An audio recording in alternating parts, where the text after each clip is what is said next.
Hello, everybody, and welcome back to Hot Takes Valorant Edition. Welcome back, Zach.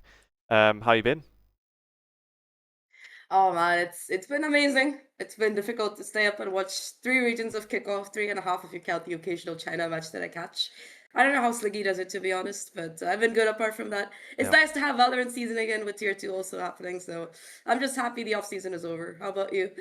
yeah, enjoying it as well. Not even not even really attempting to do the live watch of everything because I know, like, I've seen Sliggy talk about it. It's like I think he actively sleeps like 4 hours a night and then does like another 4 hours in the afternoon, which I can't imagine is very healthy. So I'm sorry that you're Probably not. put through a minor version of that as well. Um, But I guess that's the price to pay, especially for America stuff, which for both of us is at like sort of Oh god. an awkward time. Yeah, Um, because the yeah, first game for America starts for me at like 4 in the morning, so. Christ. Yeah, here it's like I don't know 11 p.m. and that's I'm like an old man. That's like usually when I'm thinking about going to sleep. To be fair, um, but watch this space because there's a bunch of America stuff to come out. You've been busy over the weekend, so yeah, we'll be Yes, rolling I've those out. sacrificed my sleep, guys, so Who watch. needs who needs personal health? Eh? Who Anyway. cares? Exactly. um, but let's dive into it because it's been a couple of weeks since our last episode, and obviously things have kicked off. Not to use the name on Yeah. purpose, but I think it's safe to say there's like a few results that were probably not expected. Certain teams, I mean, it happens every time. That you always in basically every league you get at least one team that shits the bed and at least one team that is really good out of nowhere. But it's almost been like even more extreme than that. I don't know. Is there any region you want to start with in particular? Let's go with the homies. My personal home, of course, paper. I mean, not paper X specific. I feel like that was a giveaway there, but That was a you know what I mean. yeah slight slip, eh? Um, yeah, let's start with Side them slip. then. Well, Paper Oh, X. I and mean, they've had a loss already now, is it? And I saw like I it's think there been was one. yeah, I saw a thread on Valcomp like complaining about Paper X fans in people's chat, like complaining and that, or like just being like annoying during that game. But is it panic stations yet? It's just one loss. I don't think it's that bad. I think that the game that they lost, even if it was a 2-0, it was a bit close. I think that RRQ were just so much better prepared. And they had 3 people who were like fragging absolutely insanely. Like, if something is if someone is aim defing something or Forsaken or Jing, it's well, Forsaken not as much, but they were definitely aim defing something and Jing, RRQs, Jemkin, Monye, and also, I think it was Kushi. Yeah, Kushi.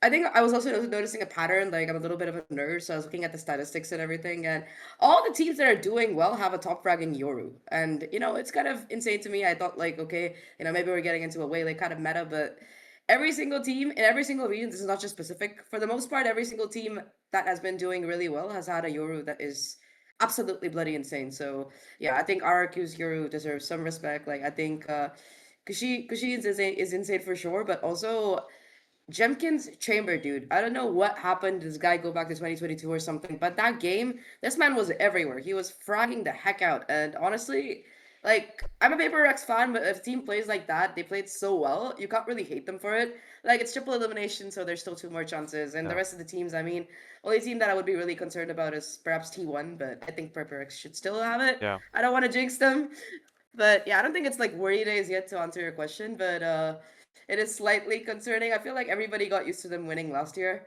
at least regionally, Well, so it's just a bit of an well, upset. I yeah, they remember got used seeing to all them the winning last year, talents. and what happened? Imagine Where were they this time last year? Any decent running kickoff? Not really. eliminated, Yeah. eliminated. Yeah, So yeah. At kickoff, they shit the bed as you said. So last year, yeah, like, I feel like kickoff they missed is out. the tournament that is most likely for teams to be like randomly a bit crap or randomly a bit good. So I wouldn't worry like too much. Obviously, it's just annoying if you don't get to the first Masters, but yeah, the fact there's 3 teams going through, they surely should still. Which team do you want to look at next? I mean, the upper final is, I guess RRQ is not like a crazy team to expect to get there given last year. That's the first of my predictions to already probably be wrong. This year was I think I had RRQ as my underachievers in Pacific. Obviously, I it's think still they early heard you. days. It's only been a couple of games, but upper final already is not looking too bad. But Nongshim to be in there is, yeah, pretty wild, right? That was surprising. That was a bit surprising for me because I mean I think that them winning their game against Team Secret is fine because Team Secret has unfortunately never been able to really be very competitive. Yeah, Sad to say that, but that's the case. But I think them being able to defeat T1 was a big upset because I think this year's Pacific Team Super Team has to be T1 in my opinion. They signed Munchkin. They've been looking really really strong. So the fact that they were able to defeat them as well as Fulsons, both of them are pretty interesting. I think Fulsons, of course, has a new IGL. Also like the team itself has a new player compared to their roster last year, but they're still one of the more stable rosters. So that was also a little bit of an upset. But I think that also for Nongshim in particular, they got some pretty good like they got a pretty good upgrade last year. That's all I gotta say about it. They got RB on the team, so I'm not super surprised that they're continuing to like really pop off. I'm very happy for them. I would love to see RB at an international again. So I would not mind if this team wins and makes it to Santiago as the first slot, but. I think they were slightly surprising, but I had them as a possibility of being able to kind of buck up. I didn't think they would be in the upper final. I thought they had a possibility to qualify, but we'll take it, you know? yep. And then that means as well that in the middle bracket already Paper X T1 as a middle bracket game is a bit mad. Yeah, If they're if no, you're they're if already you're full facing sent off. Look. if you're like full sense or DFM, you're thinking, thank fuck we're on this we got on this side of the bracket. Because yeah, even like DFM uh, are on their own are on like a little run of their own as well. Beating Gen.G, obviously Team Secret's not like crazy, but then beating Global Esports when Patman was like cracked off his mind in like the best single series that anyone's had pretty much in the history of or the best single map history, yeah. in history, and ultimately lost that game to DFM.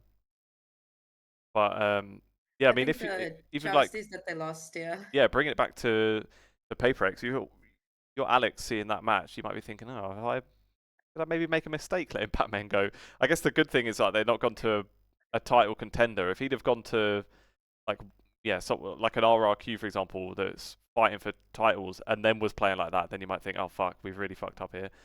Doing it for global esports maybe isn't the biggest worry, but yeah, DFM is like a nice little run they're on.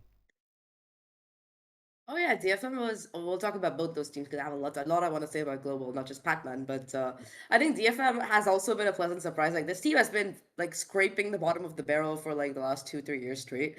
I think last year was the first year they kind of showed signs of life. They got like their first win or something, whatever. They stopped like uh be eliminated first all. I think they even made a playoffs or something, but yeah, it's still like early days. But this year they look so much more confident out of the gate. I really like the roster rebuild that they did with this team.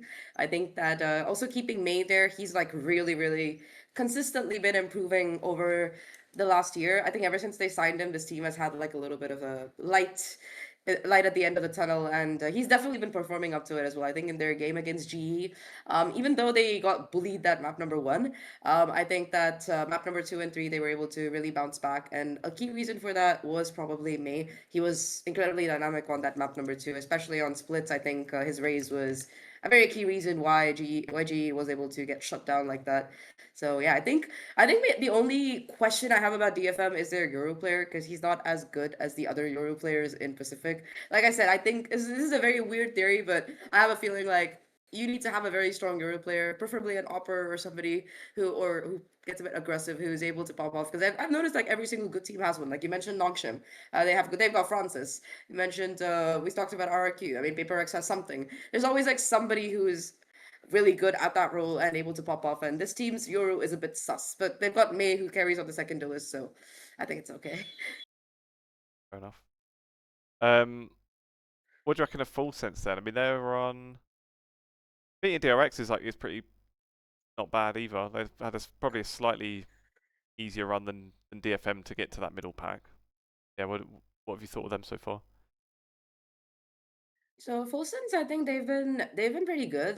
Their last year's talent roster without Cruz, like their IGL stepped down to be a coach Yeah, and they signed a player from the academy.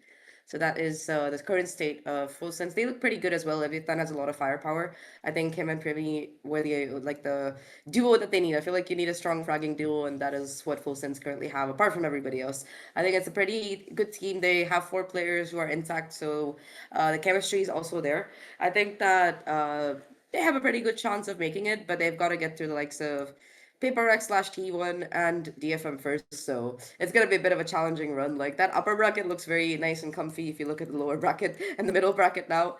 I mean, if we're talking about the teams in the middle bracket before we go to the lower, we can also talk about T1, right? So, did you manage to catch any of their games so far, or Um, is has I've the seen, Pacific been? yeah, I've Yeah, seen bits and pieces. Yeah, not too much. well, I just gotta say their game against DRX was like coughing baby versus hydrogen bomb. Like, we'll talk about DRX after that, but T1 looks so good. Even their game against Nongshim, it wasn't a complete washout. They did play well. I generally think that T1, I think both of us agreed with this, but T1 are one of the, if not the super team of Pacific this year, right? They've got like so many good players on this roster, and Munchkin coming in as well is just such a massive upgrade. He's been playing out of his mind. Like he was styling on them in the game against Gen.G, I think. So yeah, T1 might not have had the easiest road on their way, seeing that they've had to get through every single like they start off against Nongshim, and then they've just been doing the Korean Derby, dude. They had to Yeah. go up against Nongshim, and then Gen.G, and then DRX, and finally, you'd think they'd be a little bit relieved, but the next team they have to face is PRX. So like, I don't know. I feel like they've had the worst bracket so far, if you And think about I it. imagine if let's imagine they beat PRX, like probably upper final. I'd guess you make RRQ the favourites. Nongshim potentially knocked down to the middle bracket, and then a T1 rematch with Nongshim for Santiago maybe. I wouldn't put it past Nongshim, but I'm gonna back RRQ because I think they're a little bit more chaotic, and I personally like that. I think that that does well against Korean teams, so who are pretty much the antithesis. They're very methodical, very careful in general, and Nongshim is very careful about how they play, especially with veterans on their team. So like it's nice to see that Nongshim, a team that won Ascension, could qualify as first seed. Like I wouldn't be opposed to it, Yeah. but I like RRQ a little bit more, so I'm gonna say that they might be the ones. That said, I mean, in the second bracket, I mean, T1, if they beat PRX, yes, I think they are the favorite to qualify, irrespective. But yeah, I think that one is definitely gonna be a match that we're all gonna be like holding on for dear life with, like, oh God, who's gonna win? Who's gonna come out on top? That's definitely a very scary game for sure. I think talking about scary games though, it's also the most different thing from last year's Pacific Kickoff has just been the fact that last year it was just Korean domination. All I think the top 4 were all Korean teams, and then this year it's just like okay, still have one there, but it's a much more like variety of them. Yeah. In the top 6, you've got 2 out of 4, which is a nicer like distribution of players. So it's nice to see that the rest of Pacific is catching up with the Korean meta or whatever you say. Yeah, and it's just the longer we hold off the Korean dominance, the better for the whole tour, I think. Because once the Korean teams get a strangle on any esports title, then they do not let go of it. So the longer we can keep them held off, the better, I reckon. But I was just looking at our predictions as well. There's a couple of things we can call back on that are looking a bit humorous already. But if we just remind ourselves of our kickoff winners, we're already wrong. Um, we both had Paper X, and obviously it's RIP. Nongshim or RRQ. Also, to go to Santiago, well, I had Paper X T1 DRX. You had Paper X T1 Varel. DRX and Well, I Varel. mean, one team or both of us kind of cooked, yeah. Yeah. Bottom of DRX the and Varel barrel both in teams, the low but bracket. Now we could. It seems pretty likely we could get 2 out of the 3, but being Paper X and hopefully. T1, we need one of them to go through the middle bracket, one of them to run through the lower bracket. So even then, it's looking it's looking sketch. So we're doing a good job so Actually, far. yeah, it's just one game. Patmen best signing. That one's not looking too bad. Honestly, so true. Bang on, honestly. 520 ACS on Viper, bang on. Oh, sorry, Omen, bang Yeah, on. Yeah, like anybody who does that is like a for sure. But then player to watch. DRX Hermes, he has disappointed me, I must say. But Gen.G Lakia has also been very sad. So yeah, both of us have yeah, overcooked on this again. yeah, for sure. Listen, we'll wait till some of the other regions because I'm not. I'm definitely doing my victory lap for BBL a little bit later, but that's to Well, come. we'll get there, yeah. But yeah, so I Yeah, just but thought I'd call I back and am I see am where glad we're that wrong already. GE is popping off Yeah. I do like the GA is popping off there. This is definitely the first stage that they've looked competitive at all in any of the years of VCT, so that's Yep. definitely a benefit for them. I think the only one win that they found at some point last year was against DFM or something. They won a couple games, but it was against like the bottom of the barrel team, so Yeah. kind of a not a flex. But this year they look really good, and I think Patman they being there is one thing. I was also listening into the coach comms and stuff. Frost has been very useful for this team, like in terms of motivation, in terms of like just setting people up. Yeah, I think the problem for this team is that the chemistry is not quite there yet. I think that they need to kind of gel together. Kickoff is the first tournament for this roster. It's very international, but overall the talent is very nice. Patman's good. Autumn's good. Autumn was again like coming from BCT China, being able to integrate that playstyle into his gameplay. He's been looking very very convincing as well in that duelist position. So it's been I'm very happy to see this team performing well because technically they're Yeah. from like my country, so you know I'm just happy that they're not like losing every game like they were in the last 2 years. It's so hard to support them, man. But this year they look so good, and I mean I think they're also getting like a lot more positive attention from the fans because they signed Patman. So there's definitely all of us PRX fans who secretly want them to do well because you know they've got our boy. You know he might have left PRX, but he's still our boy.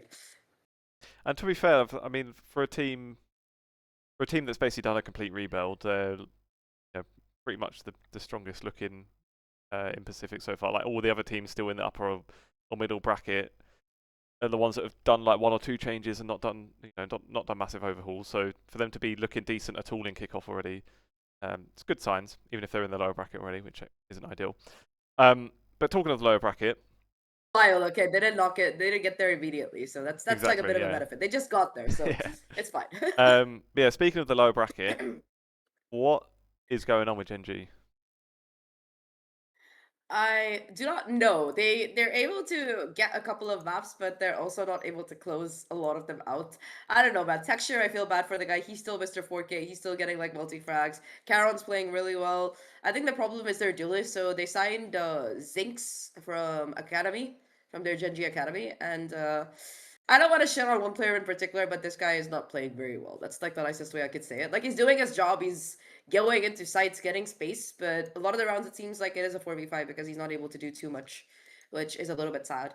So yeah, I mean, I think that losing Munchkin is also very difficult for them because he was like such a veteran for the team. So not having him and also having to figure out things with their new duelist, it's just a lot of difficulties, complications, whatever you want to call it for this roster. So it's definitely harder for them. Yeah, I wonder with Munchkin leaving, I wonder like who was mainly the whose decision it was basically. Was it Gen.G that wanted rid of him, or did he want to leave Gen.G? Because it seemed like the thing like I get that they weren't amazing domestically last year. Like maybe because PRX emerged as the best team, it kind of stopped, probably hindered them a little bit. But it did seem like their bigger issue was once it gets to internationals and you're in like these massive matches, they would crumble a bit, and there was questions of like Munchkin as like an emotional leader, which is fair enough. I get like in that aspect, okay, maybe we keep most of the key pieces together, but we look for a new IGL um, that maybe could do that. But then like kind of to like end up bringing Lakia back like a year and a half of not playing to then like make him the IGL.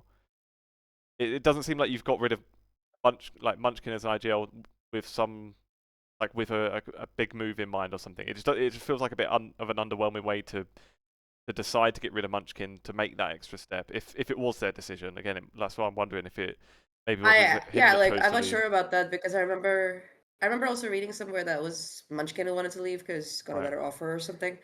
So I've read contrasting things. It's very hard to get through the sheer amounts of gossip that people like to have about this, especially the Korean gossip forums. You know, sometimes I get onto Twitter and I see like a big ass thread about somebody translating something that was in Korean on Yeah. social media, and I'm like, wow, okay, fair enough. So I'm not sure about this. If anybody does though, please feel free to enlighten us. But I will also ask the specific people that I know It feels like it about would the make more inner sense if gossip it or was whatever. But Munchkin's decision. Like, because yeah, for him wanting to Gen.G, there leave, yeah. doesn't seem like they had particularly great replacements lined up. And then if you're Munchkin and you're hearing that T1 wouldn't mind having you, and then they've got a good lineup as well. T1 everybody else, you know, they've got fucking probably Meteor. pays better as well, I would guess. You know, it's definitely a much bigger org, so probably it makes more sense to me SK if it was his Telecom is decision. certainly rich enough. Yeah.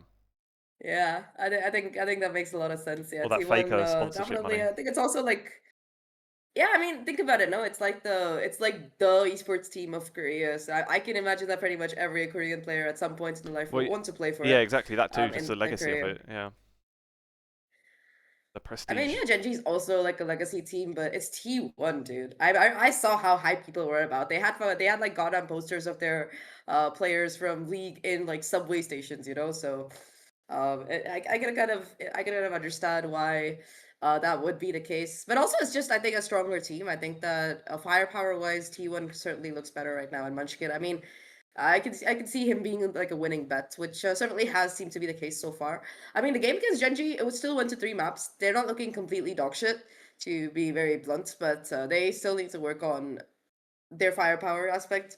I think that when your Wele is not the one like bullying people on the server, there's certainly something wrong with it. So I think they are my biggest disappointment so far. So hopefully they buck up in the off season because I had them winning a stage. Sorry, the next season I had them winning a stage, and I want them to like prove me right. But yeah, two disappointments for me: Gen.G and Varel. Varel as well. I was very excited about them. They looked so good last year, and Yeah. then they come here into VCT, and it's like because every other Ascension team has been doing super well, you know, this year. If you Yeah. think about it, I was like, okay, yeah, Varel's gonna do it too. Don't worry about it. And they get fucked. So RIP. You committed to the wrong one. It's a shame. Who knows? There's still a long year, but Yeah, let's. exactly. I just hope they can at least get a win. The problem is their bracket has Gen.G and Global Esports.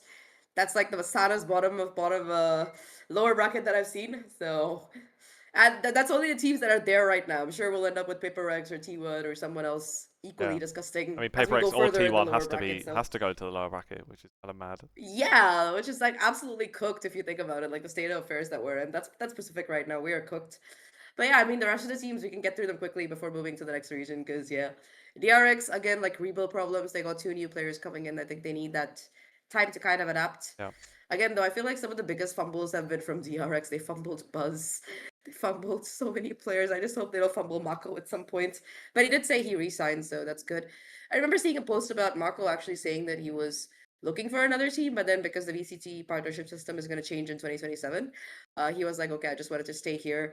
But I was reading like this long ass post that got translated by somebody, and he was saying like this year I'm gonna try to be more fun. People have always seen me as super serious, and we want to play well, the usual shenanigans. So yeah, I mean, Mako is still trying his heart out, hopefully having more fun while at it.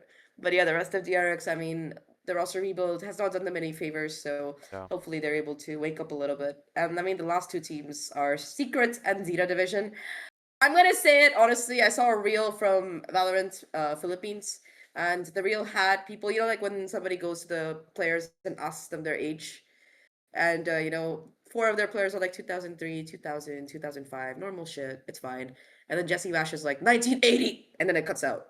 So I don't know about that, Chief. I mean, I like the guy. Don't get me wrong. I think Jesse Vash is the goat, but I don't know if he can frag at the level of the VCT kids these days. I'm saying it bluntly. I like the guy. I really respect him. But when your son is also playing Valorant in the way he's playing, in a few years he'll be on a pro team himself. You know, there's just something to be said for taking a graceful step back. Like Angel did it. A couple of other people did it. I think Team Secret really need like a stronger player in his place. Then they can have a hope of looking stronger as well. Like he performs. That's not like he doesn't play well, but he's not as consistent. Like every now and then he pops off, and the rest of the time he's like unk vibes, if I can say it, you know. I'm never going to be telling the older players to retire because it's always nice when there's a player that's older than me. I don't want to I don't want to feel like I'm totally past my best years. I'm afraid. And I still got a little while to go to reach his age as well. So if he can stick around, I'm not complaining. But yeah. I mean, no one will beat Angel at 36, 37 years. He's the GOAT for real. Absolutely. Oh man. And then there's always yeah, I can never remember the guy's name on Vitality in CS. The guy that's like 30 something with grey hair like me. The I have French guy. no. I'll tell I don't know you, why I can never it's remember not his name. Apex because that guy's a blondie. No, that's him in it. Flames, the ropes. Isn't it Apex? Yeah, it's Apex. Apex is. Really? He's He's like 30? I thought he was younger. he's 32. So as long as he's going and winning Oh, titles with really? Vitality, that makes me feel good. Not that I have any. I also feel better now. I thought I was old. Apex winning trophies at 32. Like, respect, dude. I thought he was like 28 or something. I don't know why. No. Yeah, someone that's in their last month of being in their 20s, and it's quite nice seeing people in their 30s doing well. Enough about my mental I've got one issues. more year. But yeah, which region should we go to next then? Should we do Americas? Uh, we could do EMEA because I know you wanted to. You have some flexing to do, so we'll go there. But yeah, I Go think on then. what the last specific team that I forgot to mention was Zeta because they have also been just losing. So, they also had the rebuild problem. Sugar Zero looks good, but they lost most of their players, so it's just 4 new players. I do like Absol. I think he shows sign of brilliance, but the rest of the team could be better. I think they just need to work on their things together. So let us hope that they are able to do better for the next stage. This one, I'm gonna write them out. Yes, they're not eliminated yet, but it's Team Secret versus Zeta Division. So like, I don't know. I feel Coffin like both Baby these teams versus have looked Coffin pretty Baby. terrible. Exactly. I was just thinking that. Yeah, both of these teams have looked kind of mid. So yeah, that's the first elimination match. I don't know if I'll wake up to watch it. What can I say? Yeah, fair enough. EMEA then. Yes, let's Not sure go. who had this on their bingo card, on their predictions. Upper final, Gentle Mates versus BBL. Immediately is kind of crazy. I don't think anybody had it on their cards except for like very hardcore fans. I'll be very for real. That was wild to me. I mean, to be fair, I think Gentlemate's roster this year is really good. I think I really like, especially after talking to, we got to talk to Starkzo, right, for that interview. So after talking to him, I think I kind of see why this team gets along so well. They've got the most eccentric they've got like 4 different nationalities. It's like really weird. But I do like that they're able to really performed well. I think that Starkzo's IGLing has been super good. He's been able to outread most of the other teams, and of course, frag-wise, Mini has been phenomenal. I remember like seeing him in tier 2 like a couple of years ago. Back then, I think he was more of a duelist player, if I'm not wrong. I remember seeing him at some points, but yeah, Mini now full flex. Mini popping off on Viper. Mini 4K. Very normal things to expect so far in the EMEA, I would say. Yep. And a Euro player. Wow. Good And a good Euro Yoru player. player, yes. So true. So true. Give it up for my boy Martin because he's a goat. Yeah. But it was really nice. Like if anyone's not seen your interview with Stark, so I definitely recommend it. He's in such a great mood. Like I remember he was my first Valorant interview like a couple of years ago when he was on Koi, and he was not like that with me. Luckily, that interview that I did was I think it was written only, so I don't think there's like a video out there of it. It was just one of those ones where like the player just like looks like they really don't want to be there, and they're kind of yeah, a bit I had one glum. of those this week. I know exactly what you mean. But I won't say which. The I was viewers like can thinking decide. about it, like, dude, you could just go if you want. Yeah. Which I get. Like the player is just taking extra time that they don't really want to spend, so I don't expect them to be super happy. But your Starkster one, like he was in such a great mood. He was even telling you like when you were towards the end when you were saying like, oh yeah, I've got one more question. Just got a couple of minutes left, and he's like, nah, take your time. It's fine. Like we got all day kind of I mean, thing. I don't mind. The problem is VCT EMEA minds. Yeah, exactly. It was very Um, fascinating to talk to him. He was so enthusiastic. Usually people are just like, unless you ask them questions about like themselves or their team, they're very like, I don't know, they're very quiet about a lot of other things. But he was so like vocal about the game, the state it's in. He was one of the nicest interviews I think I've yeah, ever done. So it was very enjoyable to talk to him. yeah, So yeah, exactly. I told him like I'm gonna be low key rooting for you guys now.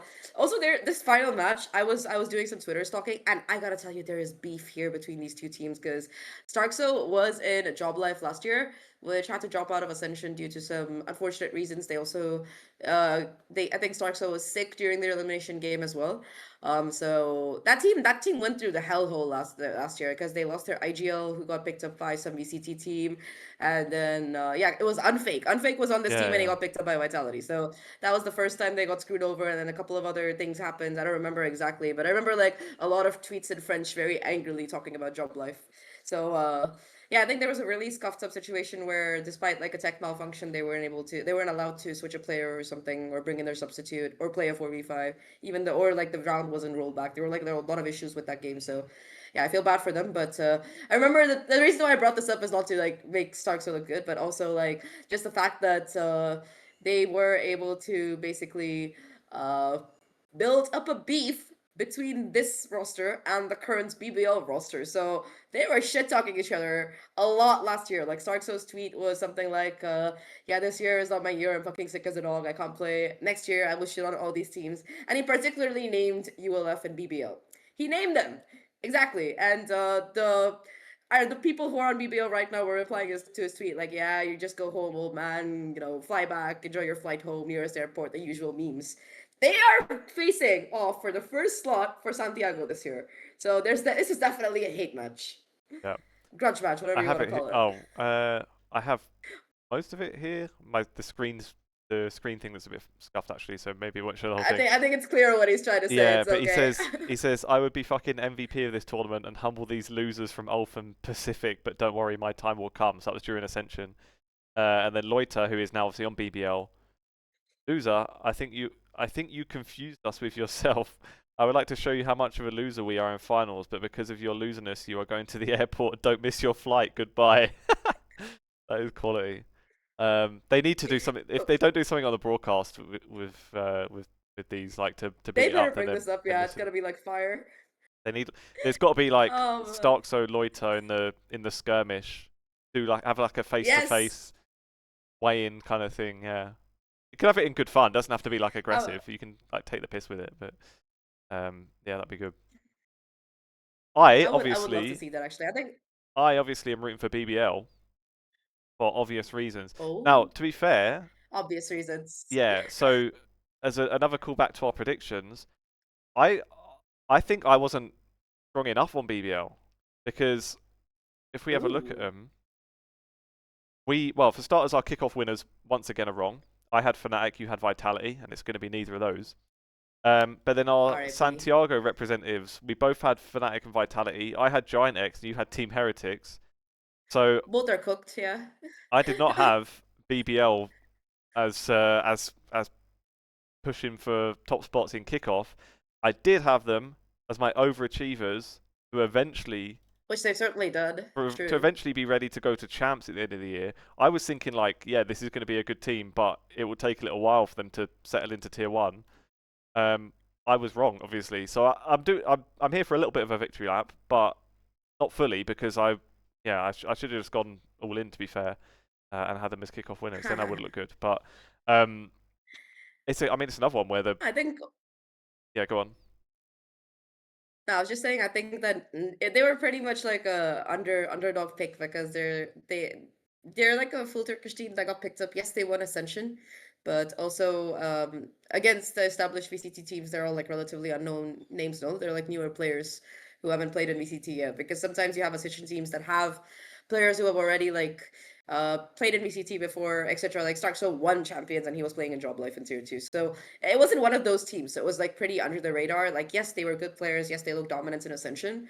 But can they keep up to the level of, let's say, last year's Fnatic or last year's um, dominant teams from EMEA? That was the question. And I wasn't sure they could, at least in kickoff. But I'm glad they're proving me wrong because they're like a really nice team. I really like teams that have stuck together for several years. So I think that having that with them, that time playing together, it just makes them so strong. I think one of their players said that as well when we got to talk to them. Lovers Rock, fun ass name. It's apparently a It's so song. I didn't good. know that. I thought it was like some kind of cute thing. Yeah. But I'm too much of a Gen Z to know the song. It was like some 80s song. So yeah, it was very he was just saying that that's one of the biggest reasons for our success. We've been sticking together, we've been playing together, we're like good friends. And I think that's very important to have on a team. Yeah. Cool. Looking at the other teams then, so, well, even if we use this as a base to go on, Fnatic and Team Vitality. So those we had Mm, as our big teams to start with. Um, I mean, good that's signs for good. Vitality, I think, of the two. Like, if you would have said that they're going to lose 2-0 to BBL and get sent to the middle bracket, that might sound a bit worrying. But then I mean, they weren't hopeless in the 2-0, and BBL have been really good. So I don't even think like it's a big worry for Vitality. Um, it's not ideal that there's like this big super team is not crushing everybody, I guess. But I don't know. I think there's like there's they've shown enough to think that they should at least be going to Santiago, surely. Yeah, I think they will. I think unless something goes horribly wrong, they still will. I think that after that loss, I had an interview with Yampi, and Yampi mentioned like, yeah, it sucks, but we know what we did wrong. Uh, we are pretty sure like we know what we have to fix. It was just on us. Like even though we had a plan, we weren't able to execute it. So yeah, I mean, he said they played super well, but also that we weren't able to show what we were capable of. So I know it's a very trite line. Everybody says it after a loss to some degree, but he seemed like he meant it. So I'm willing to trust Yampi on that. I think that also this team in particular, I respect them because they are the only team so far that I've seen sending out their coach to a skirmish. So like I respect them I just for know that. Milan did Vitality, it. Milan you did know, one as Pal. well.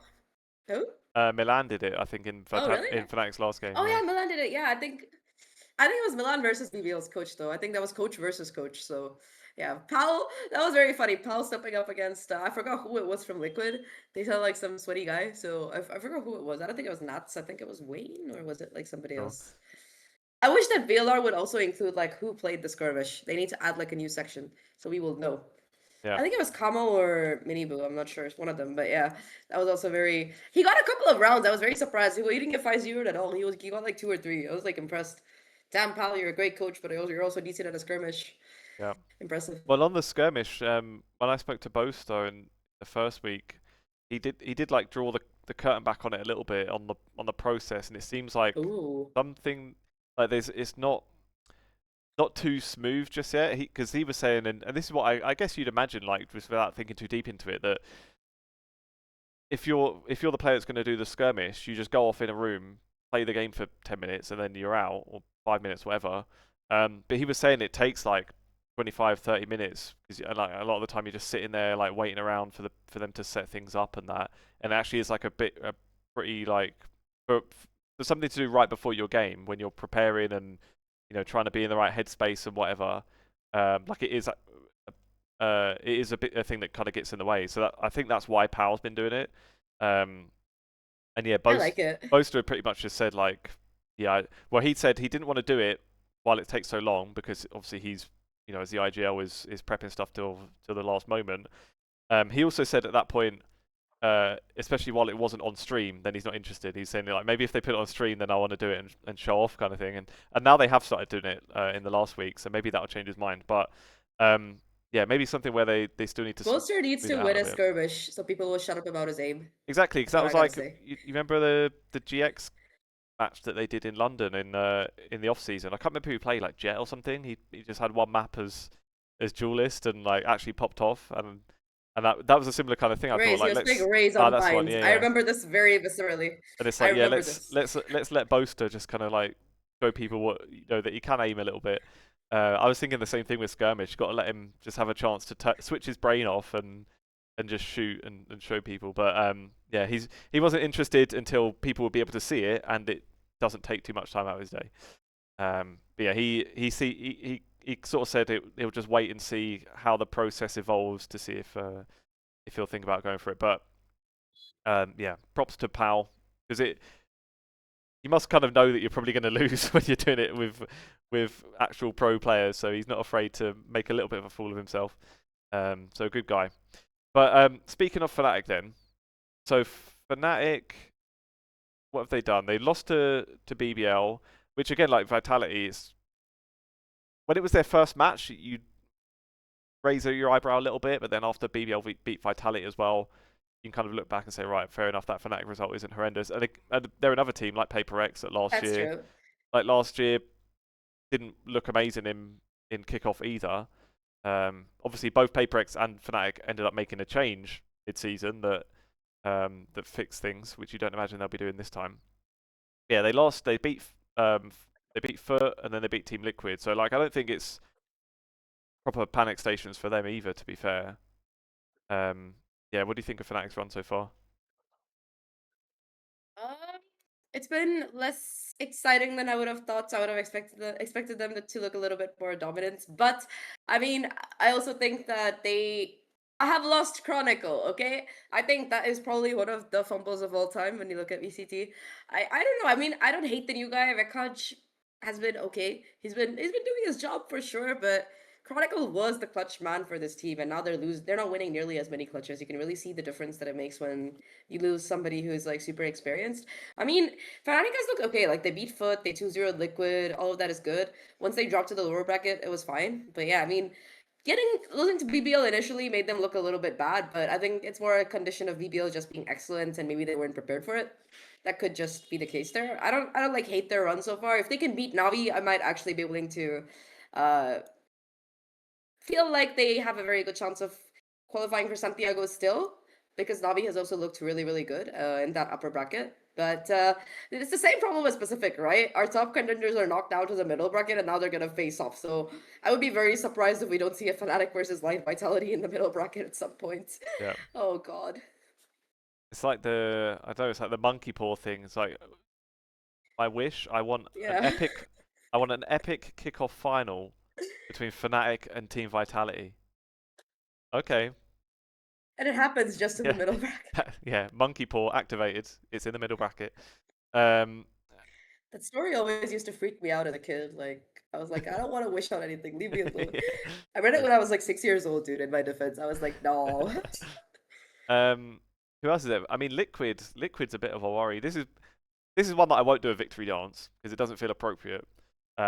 I had them as my underachievers this year, and again, this is very early to be coming back and claiming victories from the year-long predictions. But yeah, I mean, it's looking a bit worrying, isn't it?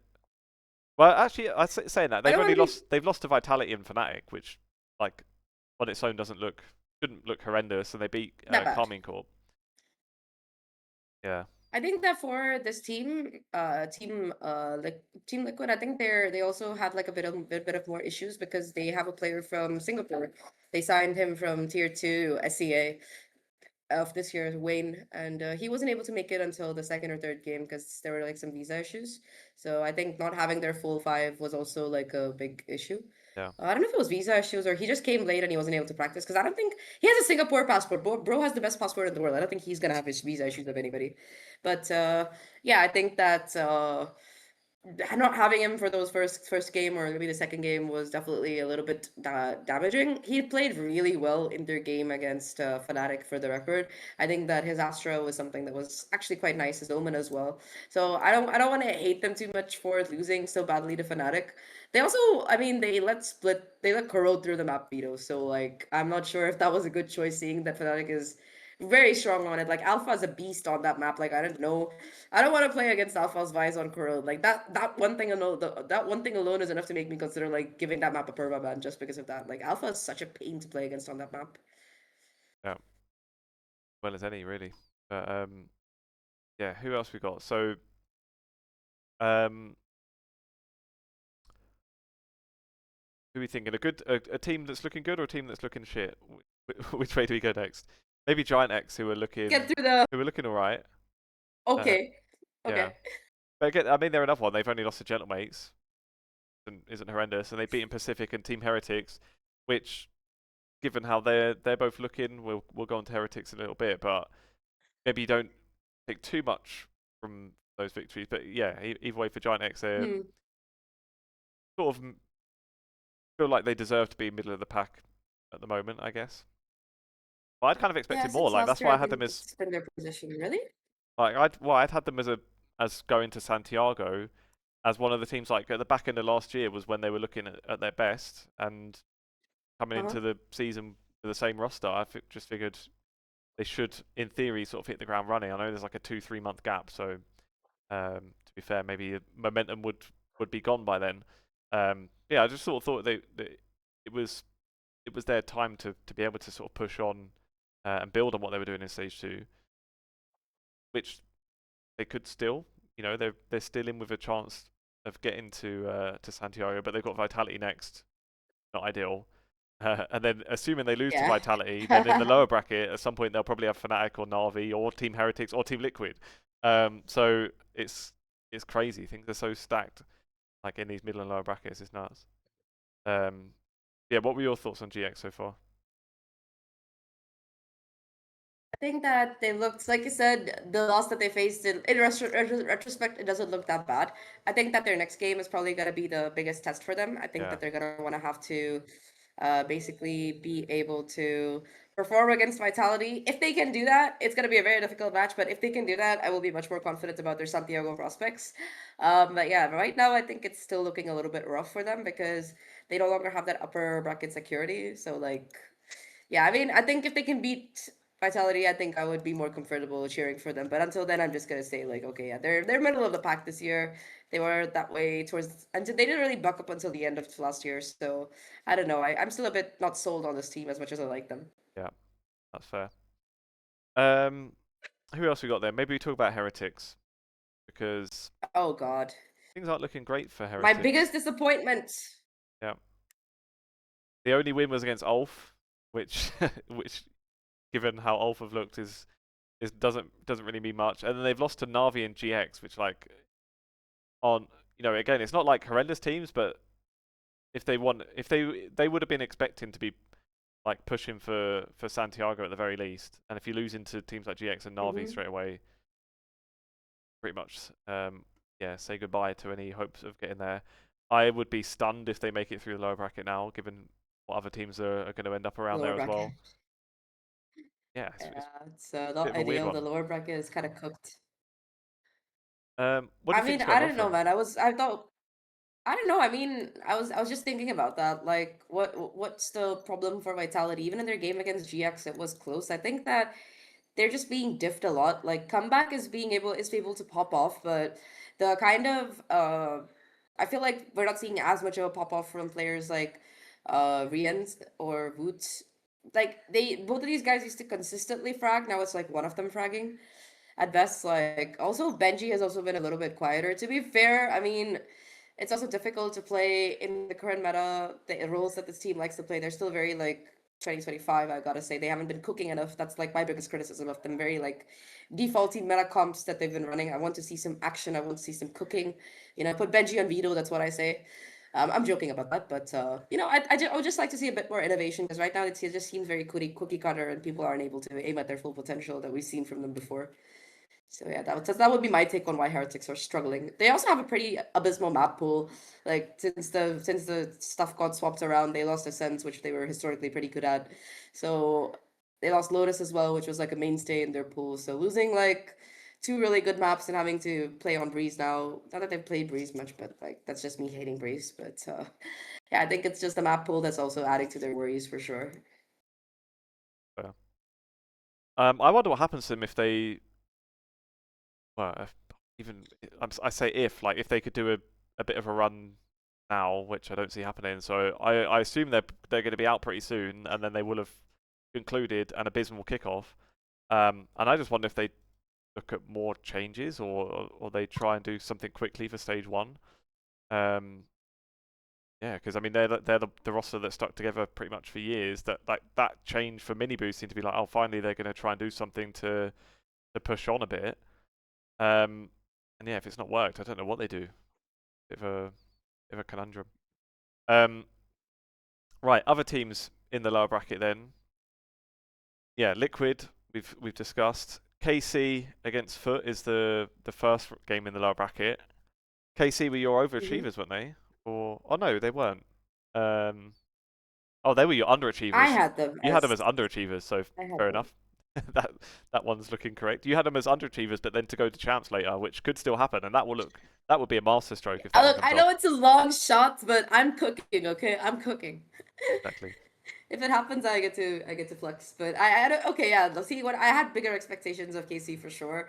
I thought they were gonna do really well, but then they have not looked like they were playing very well. I was very excited for this roster, but man, hopefully they're able to perform a little bit better. I think it's chemistry issues again. I think that's a thing that's plaguing a lot of teams after rebuilds, just not having that synergy built up quite yet.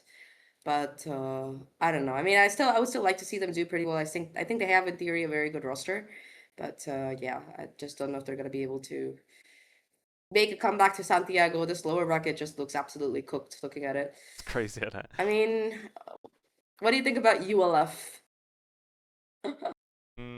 Not much to have. Yeah, not much from them to have really any confidence so far. I mean, are they just the new Apex? They could be, but they very well fucking could be the way that they've been playing. I mean, there has to be somebody whose last Apex was willing to take the burden of it for most of the year. Were they willing This to? year, it seems like ULF might be it. I don't know if they're willing to, but they're being forced to. So same difference at the end of the day. I think Pacific, if you look at the other Ascension team, Pacific does have a bit more. I'm willing to give them a bit more leeway here because number one, this roster had to fucking build up from the scratch in like 2 months. They had like because all the original winning Pacific got signed by BBO. In hindsight, a very good call. Like good on BBL being able to, you know, sponsor them for like half a year and then just catch them as soon as they won Ascension. That was kind of a W for sure. But I think that for the new Pacific, the one that has newer players, I kind of like the roster. I think that they have a wide variety of players for sure. Like you've got world champion CNED and Cupid, who's like an analyst but also a player, and Seven, who was playing in NA and ended up here for some reason. So it's a very eclectic roster. I really like it. I think that the people on the roster are quite cool. I just wish that they performed a bit better, but I think that the teams that they've went up against as well have just been pretty much Yeah, BBL and difficult GX. teams to beat. And Yeah, they've at least so got a map I of think both as GX as well. well they could have beaten. Yeah, GX they did pretty well against. I think GX the last map was also like 14-12 or something. 13, And the 10, thing is yeah. that 13-10, sorry, yeah, 14-12 was the middle map. So all things considered, it wasn't like a complete washout. The fact that they were able to take a map off of BBL, more than what Fnatic could do, by the way, or Vitality could do, by the way. I'm just saying. So I don't think they're entirely awful. I think that with a bit of time they can come together. But right now they just look pretty out of sync. And they're So against Ulf I think that's next their in the lower biggest problem. They bracket, need some so time. at the very least, you imagine They they might should get a end up win. with Who a win. knows? Yeah.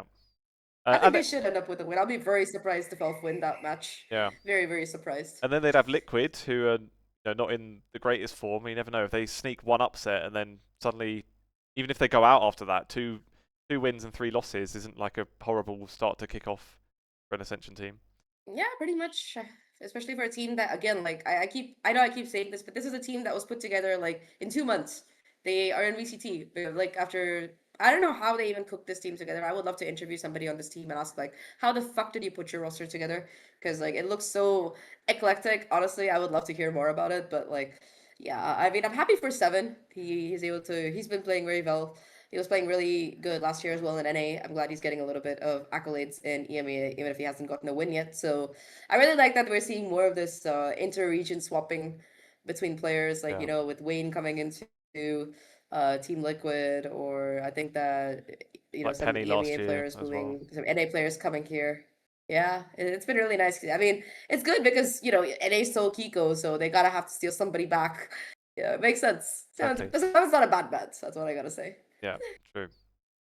Now, let's assume that Vitality gets through. Actually, no. Wait, thinking about it, I was going to say we'll assume Vitality gets through and qualifies for the middle bracket, but actually, obviously, Gentle Mates or BBL is going to have to drop down.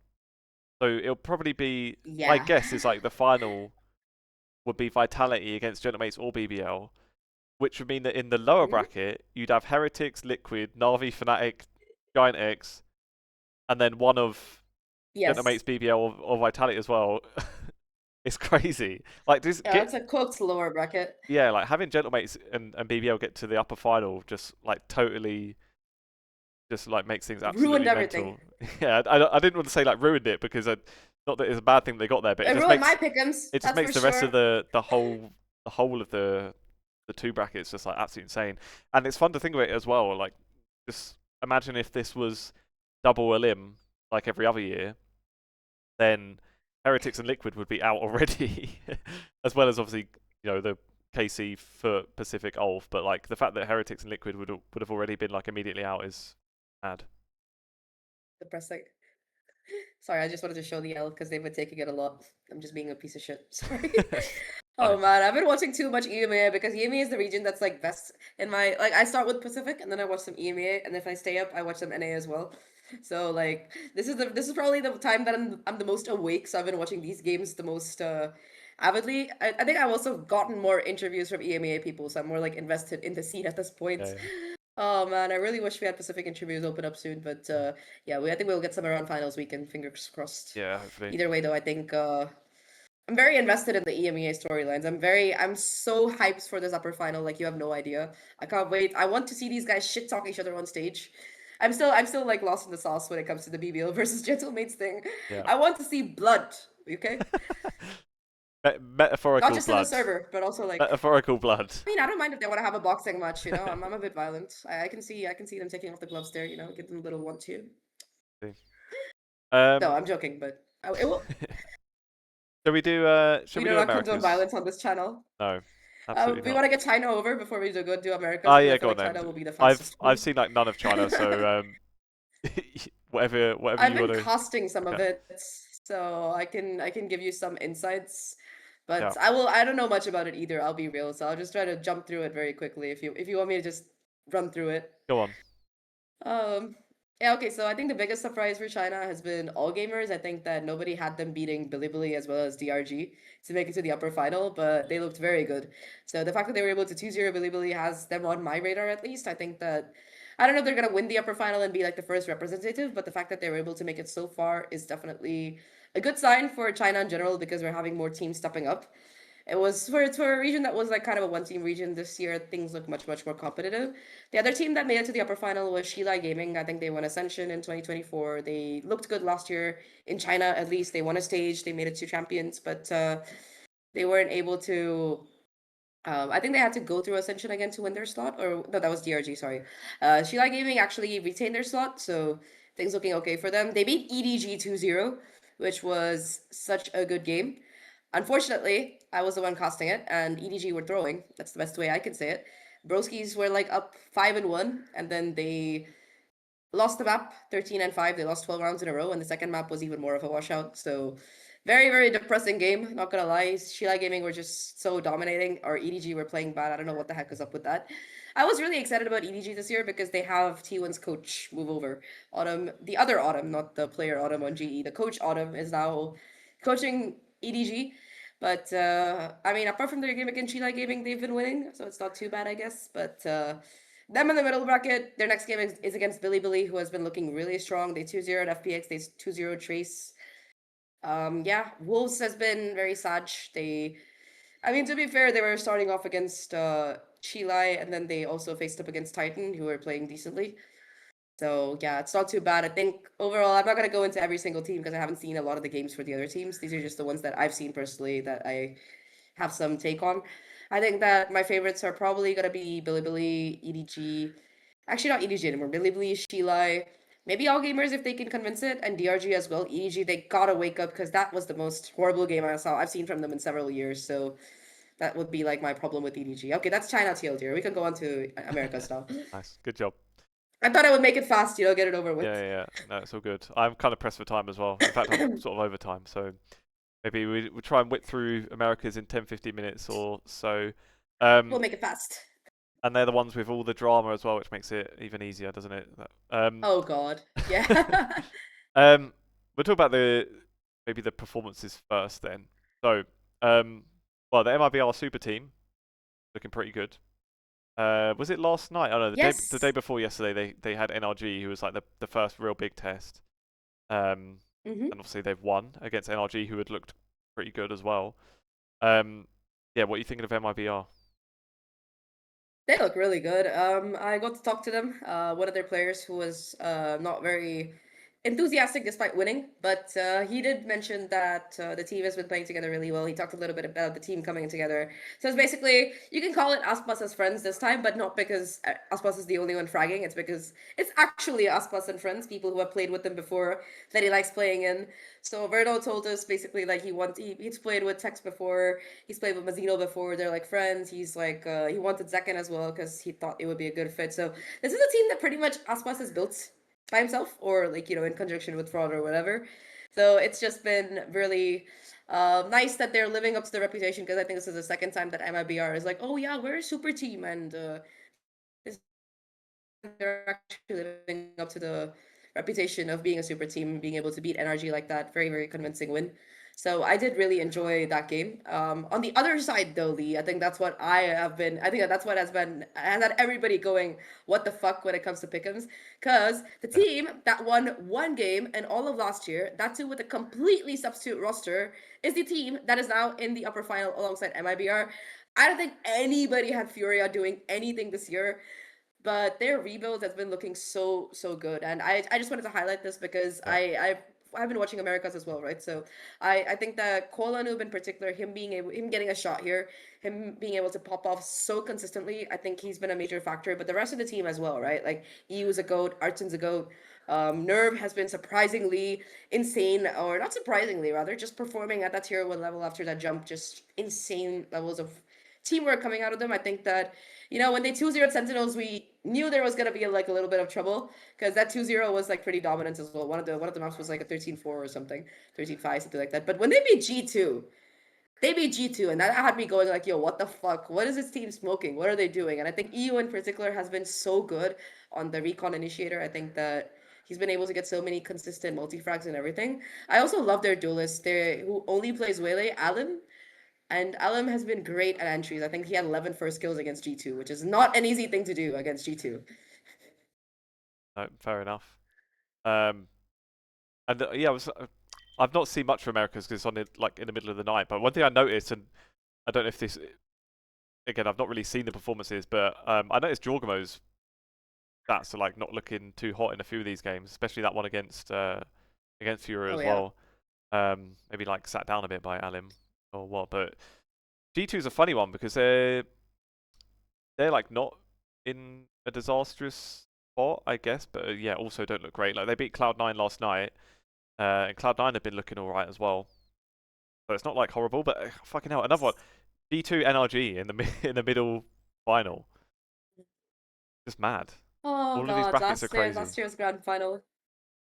Yeah, Yeah, it's all it takes is a couple of upsets and they're cooking. I mean, to be fair, I expected MIBR to be in the upper final. I thought it would be like MIBR versus G2, yeah, but or NRG versus G2 if MIBR lost. But G2 being there is sorry, not being there. Furia making it all this way, it still has me like going like, what the fuck is going on?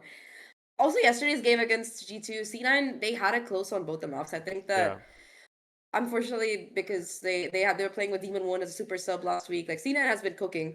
I think it's also difficult for them because unfortunately Oxy had like some family issues and he wasn't able to play. And today was his first game back. He was not looking as insane as he usually does, which I'm not criticizing him for. I completely understand. But I think that's definitely taken a little bit of a mental hit on this team. That said, they're still looking pretty confident. We got to talk to Penny yesterday, so that interview should be dropping pretty soon. I think that he still sounds very confident. The team sounds very happy together, which is a new look for Cloud9. I gotta say, usually it's just like the same people being cycled over and over again. Which I mean, they did bring back Zelsis technically this it's year, the but Zelsis effect, I though. still I think think, isn't that it? this Euros. It's good, yeah, because Penny was saying that spoiler alert, but he was saying like, yeah, Zelsis really brings us good energy. He's so cheerful, and we saw that on Sen as well. So the vibes merchant continues to sell his vibes, and I mean, even if they're in the lower bracket, they only have 3 more games they need to win, which is, I mean, it's better than being at the bottom of the lower bracket. They're like in the middle of the lower bracket, so it's not too bad. They only have to deal with the annoying teams from the upper bracket so far. But yeah, I think other teams that have pleasantly surprised me, 100 Thieves is definitely one. They looked pretty good in their opening games, but they've also had like pretty shitty teams to play against. They played Leviathan, Loud, and Sentinels. And I'm sorry, but this year's Sen looks abysmally shit. You can talk about it if you like.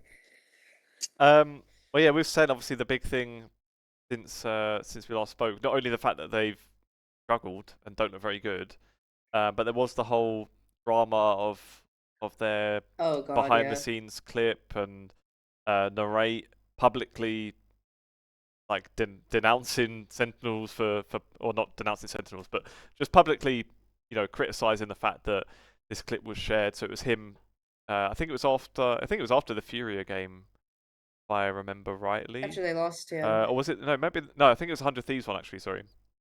Um, but yeah, it's like a backstage clip where he's sort of like sitting there like with his head in his hands, like presume he's like crying or something. You can't really see, but he's just sort of there like not moving, not saying anything, and the other players are around him trying to help. Like John QT, I can't remember exactly what he says in the clip, but he's just saying like, oh, we play again next week. It's fine. We've got like just saying whatever to try and cheer him up basically. But Cheer it's him all up, yeah. also like a little bit dry. Like everyone, you don't. And this is the thing. Like I was looking when I watched that, I was thinking, shit, it would be good to have like a Zelsis character there right now because none of them have like really like It's very the depressing, sort of like yeah. emotional leadership. So they're trying to say things to help, but like they're also just like sort of standing next to him. No one's like giving him a cuddle or something really, and it all looks very awkward.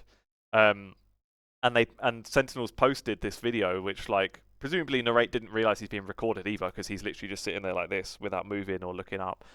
And yeah, they posted it saying like we're a family or something like that. Like we're not a team, we're a family, something along those lines.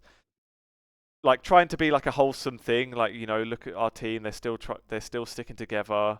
But Narrate was clearly not pleased, and he tweeted something like, I think I might have it in here. Hold on,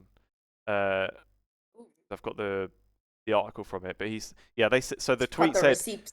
yeah, the Sentinels tweet said it's not a team, it's a family, and then Narrate said, Was there like Vin Diesel in the background? Sorry. no, not that I saw. Um, but yeah, Narrate said it was like an embarrassing and distressed moment, and the Sentinels were trying to farm engagement off of it, which I think is like probably an unfair way to put it. I don't feel like they were taking advantage of it. The way I saw it was like Sentinels trying to like get some sympathy, really, or like not try and like defend the players a little bit and show like, look, our players really do care and they're hurting sort of thing. And this is something I wrote about. So I did an article on this, kind of giving my thoughts. Where I feel like for Sentinels specifically, they're in a tricky spot when they're not doing very well. In that, like their brand is basically being like the loud, obnoxious team. Like that's sort of their thing. Apart from like being in the tens team for a few years, that's like their other brand aspect. I think is it's just like being loud and American. At least from what like non-Americans see from Americans is like being the loud team, and we'll do our memes and whatever. And then when you're losing, obviously you still want to be able to sort of laugh at yourself a bit. Otherwise, you look like an arsehole. But as a team, if their thing usually is like taking the piss, but they're losing and their players are like clearly not in a good headspace. I feel like as your like social media strategy, you don't want to keep just doing like the meme sort of thing, because then then you're just opening the door for everyone to meme your team, and I doubt the players are going to feel great about that. So the way I saw it is like they put this video to show like, look guys, like this is a serious thing. Our players are hurting, and we're supporting them. We're not just taking the piss non-stop. And without Narrate's input, I think looking at that video, it would have just been sympathy, really. Like I don't think anyone would have memed that video, except for like real degenerates on Twitter, which obviously there's a few of. But there would be, generally there would be sympathy, and you would say, okay, fair enough, these guys are trying their best, whatever. Obviously, Narrate's Hmm. not pleased that video's gone out, and he's well within his rights to be upset about that as well. I can imagine him not, Hmm. being in that situation and then not really feeling great that the whole world has just seen the video of you in that state. And what immediately sort of became the narrative was like, I can't believe they didn't get his permission for it and things. And I feel like it's all in a bit of a grey area because so many teams do this behind the scenes stuff. Like it is really common in esports. Like that is like the go-to content for most teams is do like behind the scenes docu-series type stuff.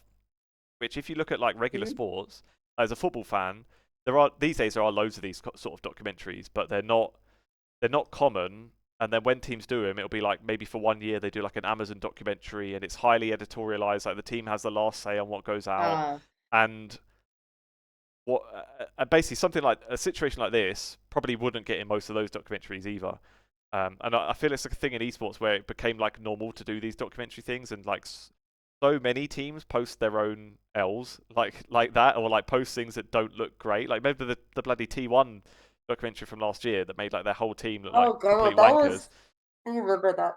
So I remember that. it's a That weird, got them so much shit, dude. yeah, exactly. So it's like not to excuse it, but it's just like it's not unusual for this type of thing to be posted, I think. And the point I made in the article is that I feel like if Narrate had said nothing, nobody would have looked at that and thought, It would have probably washed over. yeah, nobody would have thought at all. Not even watch. I don't think there would be any controversy if he didn't say anything. No one would look at that video and think like, why did they post this?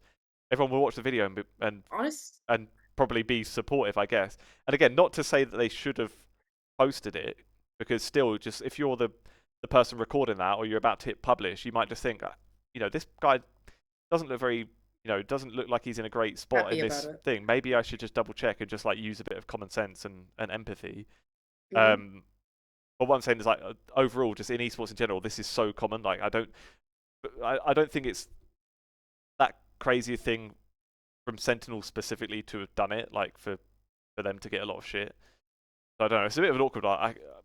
For Narrate, I understand why he'd not want that to be published. For Sentinels, I understand why they would not expect to get any backlash off it, because every team seems to post stuff like this almost.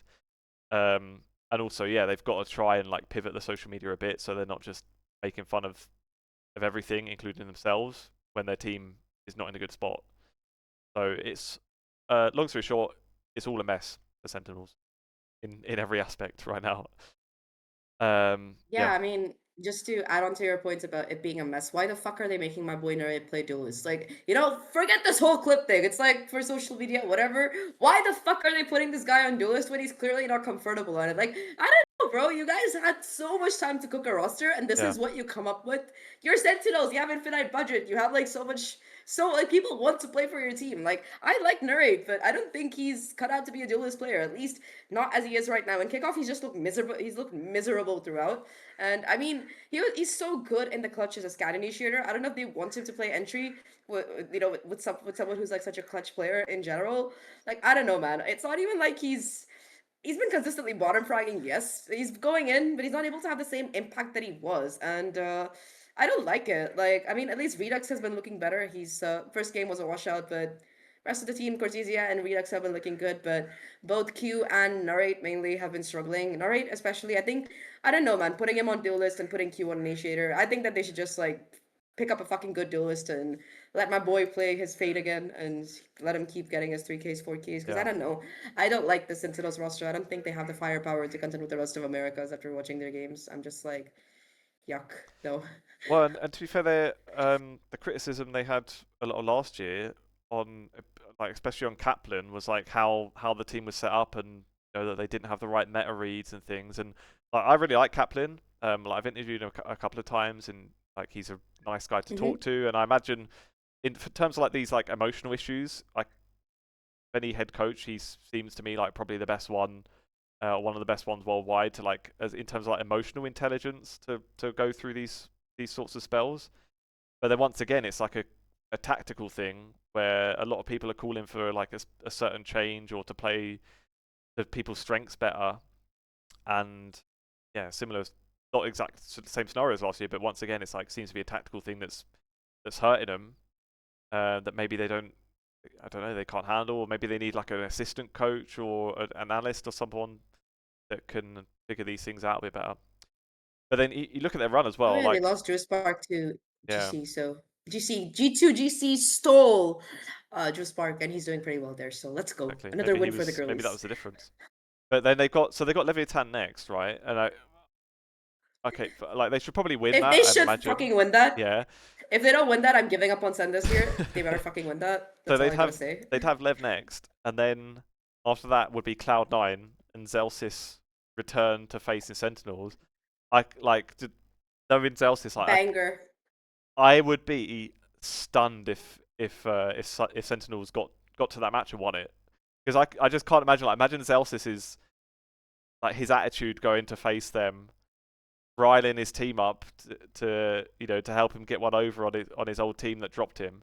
Not even that he has probably any, I don't know, maybe he does, but not saying for sure he has bad feelings towards Sentinels. But any player wants to beat their old team, especially when they dropped him. Yeah, I feel like Cloud9 will be so up for it. So yeah, not looking good for Sen. Hmm. Um, Yeah, I mean, I think the way that C9 have been playing as well, they should definitely beat them. Like, I would be very surprised if Sen would be able to, you know, Like, first of all, I want them to beat Leviathan. If they, like I said, it's gonna be very disappointing if they don't. But yeah, their next game against Cloud9, I mean, if they can win it somehow, I'd be very surprised. But even after that, you've got like NRG, G2, 100 Thieves possibly in the bracket. Like, this bracket is just so cooked, man. Yep. I don't know. And for Cloud9 as well, I like, think obviously, you know, obviously you've got to bring Oxy back. That's fair. DEMON1 needs to be playing somewhere in T1, in Tier 1. yes, please fucking sign DEMON1, okay? Like, put Narrate back on Scan Initiator and sign DEMON1. This man is a free agent. He's right there. He would love to play for Sen. Just fucking sign him, please. Or just Me and anyone. my I friends were just want talking him about to. this like after Sen lost. He's just one of those people that just needs to be active in the scene. VCT. Yeah, exactly. Like, it's someone that reminds me, and this is like a bizarre comparison to football, but there's a manager called Jose Mourinho who is like historically I've was. seen the memes. I don't know shit about football, but I've seen the Yeah, memes. he's very memeable. So he was like, he used to be like an elite coach. In the last like 10 years or so, he's sort of dipped down. He's still had a few big jobs, but doesn't really get the job done anymore. But the thing is, like, just his personality. He's just like, there's a reason there's like a million memes of him. So he's one of those people like, you don't want him to be the manager of your club because it's going to be total chaos, and he's probably not even going to do a great job. Probably he'll do a worse job than DEMON1 will do as a player. But as like a general fan and someone that follows Tier 1 competition, like I as a fan of someone that watches the Premier League, I always want Jose Mourinho to be in the Premier League. Not for my team, but I want him in there because it's like pure fireworks. So like, and DEMON1 is a fucking good player, as he's shown as well. Like, he needs to be on a team, and then there needs to be just stuff happening because of him being on a team. Like, he played on Cloud9 for 5 minutes, and he was like the center of all the discussion of VCT. Like, apart from the narrate thing, the next biggest topic was DEMON1 and his comments about being like contract jailed, and maybe he wasn't, or was he contract jailed? He was. He mentioned, because he mentioned. I remember seeing this video where he was talking about how G2 wanted him. So it was between him and Baby Bay, basically. Yeah. But so people were like talking like, oh yeah, they picked Baby Bay over you, and bro was like, no, they didn't pick him over me. I fucking was. Lev would have like he was saying there were contract issues. So basically, I'm guessing he was Yeah. in contract jail thanks to Lev or whatever. But yeah, I think that was the issue. We could have very well had G2 DEMON1. I not that Baby Bay is playing bad. I like G2 Baby Bay. Don't get me wrong. But we could have had G2 DEMON1. And I still think I am calling this right now. Sentinels pick this man up. You need him. He also deserves a VCT team. And I think Sen DEMON1, like, he has the aura for Sentinels. You know, he has that cockiness, the kind of 100%. stage presence, like you said. Yeah, he would be such a perfect fit for them. And they need a fucking duelist as well, which is what he plays. So it's like perfect, you know, it's a match made in heaven. I'm sure Sentinels can afford his prices as well, the way that he's been playing. I'm pretty sure they've got a nice amount of money from all their wins and all the streamers and whatever the heck. So he's also they're also a team that can afford him, unlike like maybe other teams that might be struggling. Yeah. So I don't know. I just signed the fucking guy. Jeez. The bright spark for Sentinels, so that we're not doing nothing but shitting on him, is that John QT looks like insane off of IGL as well.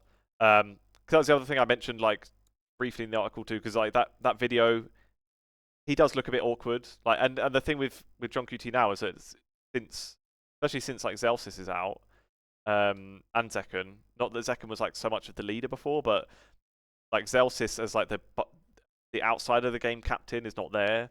John QT is the longest serving player. Like, he is like the de facto captain, but he is like not to say that like he's not a leader, because like you kind of lead the team in two ways. Like, you lead them the way that sort of like Zelsis was doing outside of the game, and the emotional aspect and getting them, you know, hyped up to play. But obviously you can like lead in the game as well by being the best player. And you know, if you're the one constantly performing, that's, you know, you're leading by example basically, which is like the best thing you can do. So I think maybe just Sentinels is especially lacking that like outside of the game thing at the moment, at least from a player. But yeah, not to knock John QT as the overall leader, because like for sure in game, in terms of leading by just like popping off, absolutely he's been doing that. We love fragging IGOs in this house. I completely agree. I really think that more teams should have players like that, because it's very inspiring to see. And I think that for most of Valorant, we've been fed this narration like, yeah, IGOs don't frag because they're busy IGOing, which, I mean, hashtag boaster. It's fair. But when IGO starts to frog, it's just genuinely inspiring. So I always cheer for them. That's why I'm so like hyped about whenever Valen plays, because he's so good in a clutch. So yeah, I just like seeing more of that kind of thing. And I mean, okay, I think we've taken enough time to dunk on Sentinels. I Yeah. want to bring up one more team that I found very interesting. Because I remember that 100 Thieves was on my bingo card for a team that's had like significant improvement despite like sucking a lot in the last few years. I think that them signing like the XTSM core after they came second in Ascension was like a big step, and it certainly looks really good because in their game against Sentinels, I think Timotino was just shitting on them. Like I don't have a better word, better way to say it, but bro picked up Waylay and he was like, "I'm gonna end your existence." So yeah, him, Bank, and Cryocells, all three of them have just been like popping the fuck off. That's the best way I can say it. The insane part is that in this team right now, more often than not, it's Asuna bottom fragging. And Asuna has been playing Sage, so fair enough. But like, this guy used to be like, that's one of the top players in NA, and the team is so good that he's now on the bottom. So this is a big step up for 100 Thieves, I gotta say that. And I'll let you, I'll let you have your props as well. You did have Timotino as the player to watch, so looking good. It's looking good. You also I had watched 100 T. Ascension, so I feel really bad. You did have 100 T Huh? to underachieve, but there's still time for them to underachieve. So they, Yeah, there's a whole year. That was like, since you mentioned exactly, that was for the whole year, because I exactly. expect like good things from this roster. So yeah. Yeah. I Um, have expectations. That's why I meant they would underachieve. yeah. No, that's fair. I think we'll wrap it there because I am well over time, to be fair. Gotta go. So yeah, I should have gone Okay. 37 minutes ago, really, but but there we go. I am sorry. It's fine. Yes, thank you. Thank you for Fine. sticking through. I mean, yeah, NVEG. I think we only really left out NVEG and Loud and Lev. And yeah, I mean, NV and EG, they're facing off. I think those two teams are okay. Might have a chance, but that's about it. I think, yeah. Americas, we talked about the best boys. So I'm low-key cheering for here FURIA after seeing Cole and Noob's interviews. I hope we can get one. Yeah, let's see. Fingers crossed. But there we go. We'll leave it there. Thanks for watching, everybody. We'll probably check in again. I imagine probably after kickoff is finished. Yeah, in a couple of weeks. So Probably, we'll yeah. see 2 weeks. how right or Right wrong we before are. Santiago. Exactly. Santiago Preds. We'll do that shit. Yeah, for sure. So yeah, thanks for watching, everybody. Thanks for listening as always, and we'll see you in the next one. Catch you later.